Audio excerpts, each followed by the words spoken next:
भारत शासन अधिनियम से 80% संविधान लिया गया। भाग 2 नागरिकता को ब्रिटेन से लिया गया।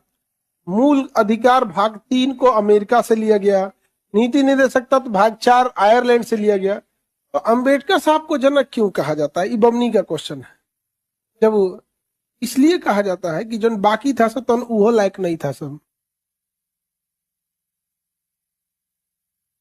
ये बात भी आपको पता करने के लिए पूरी दुनिया में कहा कौन सा संविधान लिखा गया है ये भी पता होना चाहिए। उस समय ना इंटरनेट था ना गूगल था, दम दे सर्च कर लीजिएगा। आज ही हम आपसे पूछते हैं, आज भारत में किसी से पूछिए कि आप अंबेडकर साहब पे आरोप लगा सकते हैं कि उन्होंने संविधान को मूल अधिकार अमेरिका से प्रेरित है, वहां से लेके आए। इसके लिए जरूरी है वो अमेरिका का संविधान पढ़े होंगे, और इसके लिए भी नहीं है कि वो केवल अमेरिका का पढ़े होंगे, 10-20 देशों का संविधान पढ़े होंगे और उसमें उनको सबसे बेस्ट अमेरिका का लगा होगा तो अमेरिका से लाए हैं।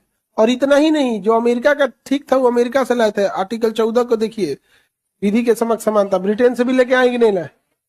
उस इंसान ने 10-20 देशों का संविधान पढ़ा, कंपेयर किए, उस कंपेयर करके किसमें से क्या क्या ले आना था वो लेके आए, इसलिए उन्हें जनक कहा जाता है। मैं खड़े उठा के लेके नहीं आए यहाँ पे, तो अपने तरफ समझिए लोग कि ग्रेजुएशन सेकेंड ईयर में इसे देखना है,